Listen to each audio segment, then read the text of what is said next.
Hello students, my name is Gandhar Gavankar and the topic that we are going to study today is anthropology. In this course, I will cover all the concepts which are there in anthropology. As we all know, anthropology is one of the optional subjects, and once you clear your prelims, you write your mains. In that, there are two papers, each comprising 250 marks, and anthropology is one of the nicest, easiest subjects. If you cover it properly with all the resources which are available in the market, there are plenty of resources, and if you cover them properly, and if you also practice the previous year question papers and have a syllabus document with you, keep a tab on the current events which are happening in your society which are related to this discipline, you can have a very good score, let's say 320 plus or 330 plus in this subject, and which eventually will help you to get a good rank in your UPSC exam. Okay, so there are various branches of anthropology. First of all, let us understand what is anthropology. Anthropology, the easiest definition of anthropology is the study of mankind across space and time. Now, what do I mean by study of mankind across space and time? See, when I say across space, it means we are not only going to study the human being only belonging to our country, India, but also, let's say, from Australia, let's say from South Africa, or from Arctic area, from Russia, or from South America, or from any other corner of the world.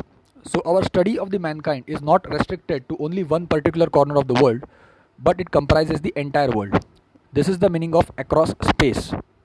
And when I say across time, we not only study the human being which is there in 2020, the present year, but also human beings which existed thousands of years back. So that is the meaning of across time. So coming back to point, anthropology is the study of human being across space and time. Now there are various branches of anthropology. For the convenience of the study, the anthropologist is someone who studies anthropology, and he spends many years living with a particular tribe or a particular group of people, and based on that he or she draws conclusions which tells a lot of things to the entire world about that particular tribe or about that particular group of people. Now see, as far as UPSC is concerned, as far as our syllabus is concerned, I have three small requests for you. My request number one is, this course for you is completely introductory. Like for example, you can see on the screen, the first topic that we are going to study today is culture. So if you are thorough with this course, kindly watch this course 2-3 times so that you will be very thorough with the concept of culture. But this is not enough. I mean, in the end of the lecture, there will be a separate lecture where I will tell you what all sources or what all books to be referred to for studying the entire anthropology. So my request number one is, just go through this for now, just go through this course properly, just go through this video properly. Request number two is, kindly carry a syllabus document with you, because thereby you will have a perfect idea that what all topics from the syllabus are being covered. You know, you must be thorough with the syllabus verbatim. Okay, so like syllabus is your, like you have to have the syllabus copy not just for the optional subject but for the entire UPSC, whether it be geography, economics or polity or history. You must be thorough with the syllabus document. So that is request number two, kindly carry the syllabus document with you. And respect number three is, kindly download all the previous year question papers of anthropology. You can just go to upsc.gov.in and you can download all the question papers belonging to this discipline. And let's say for example, we study culture today, we finish culture today. So by looking at the syllabus, you know that this topic is covered properly in the video. And then your second task is, just visit all the previous year question papers and cover all the question or have a look at all the questions which belong to this chapter culture, so that you will have a understanding of what kind of question are being asked from this topic, and are you able to at least have some kind of familiarity, or at least can you jot down some at this level. Even if you can jot down, let's say 5 to 7 lines about that particular question, I think it is great. This course mainly caters to those students who are going to appear in 2021. It is for those who will write their prelims in 2021 and who will write their mains eventually in 2021. So for them it will be a wholesome course, and I can assure you that within a period of 3 months we will cover the entire discipline. For the convenience of the study, we divide the anthropology into two main branches. There are many sub branches obviously, but here we will divide them into two main branches. Number one is social and number two is physical. As far as social is concerned, it comprises more than 50 to 60% of your syllabus. Social anthropology comprises more than 50 to 60% of your UPSC syllabus. So that is the main area of concern. Personally, I find social anthropology more interesting also. So to begin with, for the next 1.5 months or even 2 months, we will cover all the topics one by one from social anthropology. And then after, let's say for 20 to 25 days, we will cover the physical anthropology. Okay, so this was a bit of introduction about anthropology and about this series of lecture. Now let us come to the point. Let us come to the topic that we are going to study today, the topic of the day. The topic of the day is culture. The topic that we are going to study today is nature of culture, the concept and characteristic of culture and civilization, ethnocentrism and cultural relativism. Now whatever stuff that you can see on your screen, I have written it, I have copied it from the UPSC syllabus. It is the exact verbatim. You can go to the UPSC syllabus list and it is as it is. Okay, so this is the habit which I want you all to cultivate. Syllabus document is very important. Not even a word more than or lesser than that should be covered by you. If you want to clear UPSC quickly, I think syllabus document you should know it by heart. Okay, so the first topic is culture. Now when I say culture, within a fraction of a second, unknowingly, many things might flash in front of your eyes. Some of you might think, some of you might think about some festival, or the clothes that you wear on that particular festival, or the recent marriage ceremony which you have visited, or the recent thread ceremony which you have visited, or the recent let's say any particular sacred animal which is associated with particular culture. So these are all various cultural symbols. Basically, the word culture is not totally unknown for us. Even if you ask to any 6th standard student that what is culture, he will tell you some or the other thing about culture. So we all are familiar with this word culture. But the meaning of culture in this discipline, as far as the discipline of anthropology is concerned, is slightly different. It is not totally different, but slightly different. Okay. When you say culture in a layman's term, if you are a well-mannered person, if you are humble, if you are polite, if you speak well, your tone of voice, your selection of words, your overall appearance, your overall body language is accurate, it is a gentleman's or a gentlewoman's behavior, you can say, then you are termed as or you are labeled as a cultured human being. A cultured human being. On the contrary, if your behavior is not proper, if your clothes are untidy, and you are using a lot of slang language, and your body language is improper, you might be labeled as uncultured human being. This is in layman's terms. Okay, in regular walks of life, this is something that we all come across. Okay, but when it comes to anthropology, please remember there is nothing called as uncultured human being. There is no absence of culture. There is nothing called as uncultured in anthropology. There is culture everywhere. Please remember, there is culture everywhere. As far as anthropology is concerned, within the gamut of anthropology, there is nothing called as uncultured. The culture is there everywhere. Okay. Now, let me tell you that a culture is the key concept in anthropology, and it is central to all the subdivisions of the discipline. Now, what do I mean by that? If you have a look at the syllabus, you will realize that there are various topics. Anthropology is mainly, let me tell you friends, anthropology is mainly about the study of various institutions which are developed by human being. The institution of religion, the institution of marriage, the institution of kinship, the institution of language. All these institutions we will study in depth. But unless you have a profound understanding of what is culture, you won't be able to understand a word about any of these other institutions.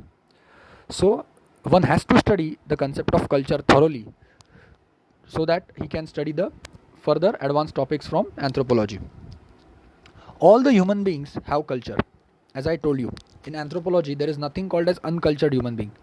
Culture might differ. Okay, in like from every 10 kilometer there will be a different culture, obviously, but there is the presence of culture. There is nothing called as uncultured. There is nothing called as absence of culture. Culture is there. Culture can be simple, culture can be complex. Some practices in the society can be very simple, so they can be termed as, or they can be labeled as simple simple cultural practices. Some practices might be very difficult, so you can term them as difficult cultural practices, but they are within the umbrella. Even although it is simple or it is complex, it will be under the umbrella of culture. Now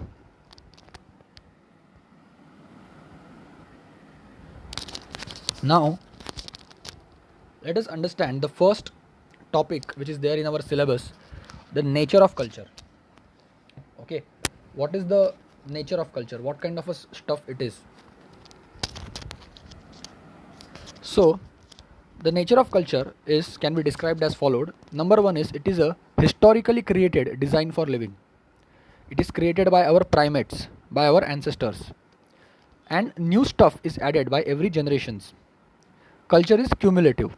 So basically it is a historically created design for living. Culture is something that is not, the religious system that you follow today. You might be belonging to any religion, or the marriage system that you follow today, all the sacred ceremonies which are performed on the day of the marriage. You do not invent them. Neither your parents invent them, neither your grandparents invent them. We learn them from our previous generation. So this is the meaning of historically created design for living.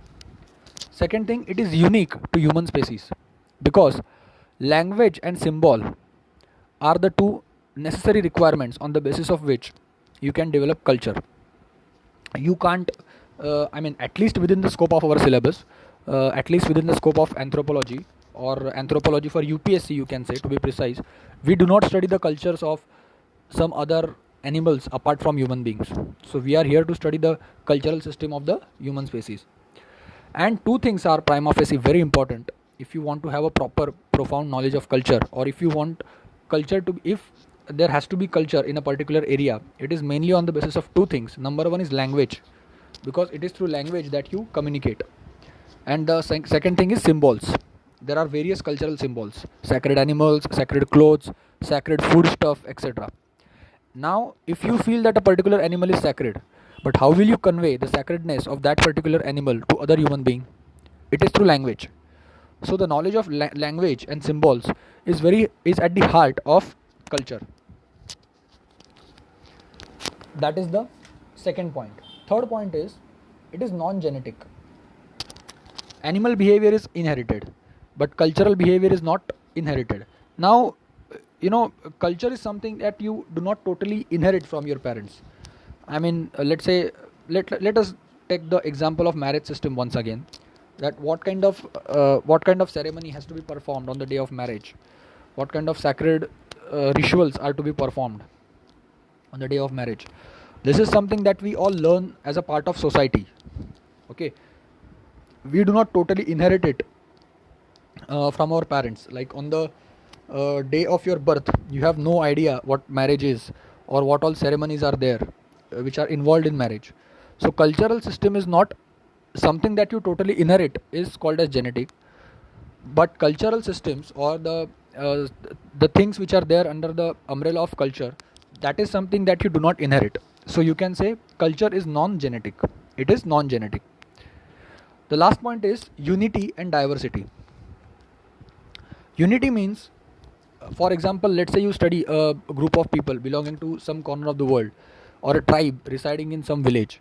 There will be many common things which are followed as a part of culture by that tribe. The kind of clothes that they wear, the kinds of god that they worship, the marriage system that is followed, or the system of economic transaction, the currency that is in transaction in that particular village, it is one and the same. So thereby we can say easily that there is a unity in cultural systems. Also there is diversity. Why diversity? Let's say if you go slightly 10 to 15 kilometers beyond the boundaries of that village, the marriage system might differ. different religion might be followed, or there might be absence of religion, or there might be some different currency which is there in the circulation. So thereby we can easily say that the cultural system differs from place to place. In one corner of the world, or to be precise, in one tribe or in one village, there are many unique attributes which can be attributed to that particular village. But if you go beyond the boundaries of that village, the attributes might vary. Okay, so unity and diversity are two of the most important attributes of culture. Now let us look at the definition of culture. Now, when it comes to anthropology, this is a common practice that in the course of syllabus you will get used to it. Right now, it might be new to you. There are various definitions of one particular term given by various anthropologists.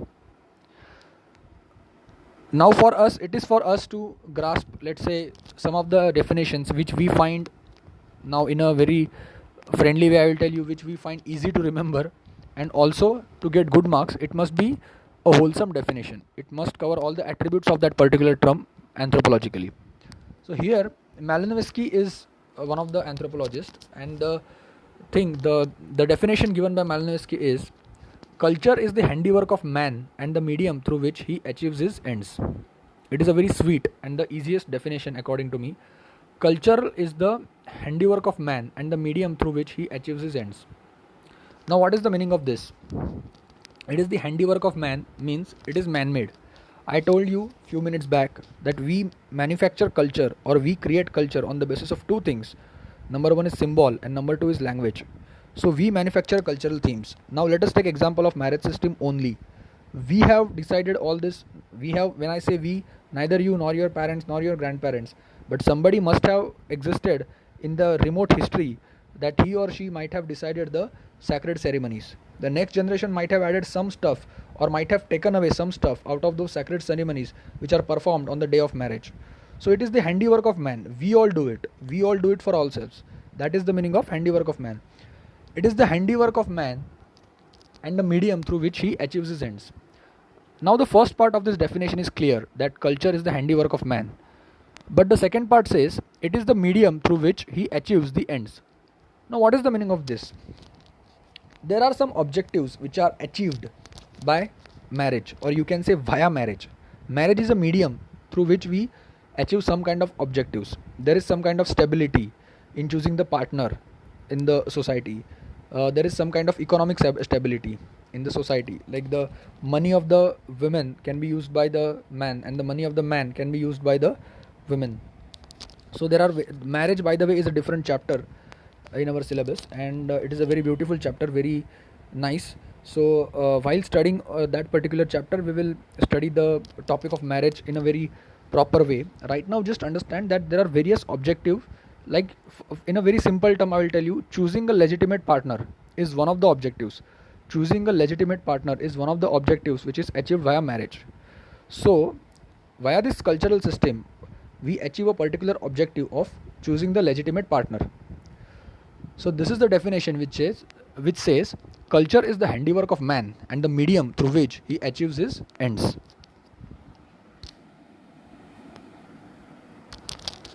Now the next topic is, as you can see on the screen, we have studied the concept of culture, we have studied the definition of culture.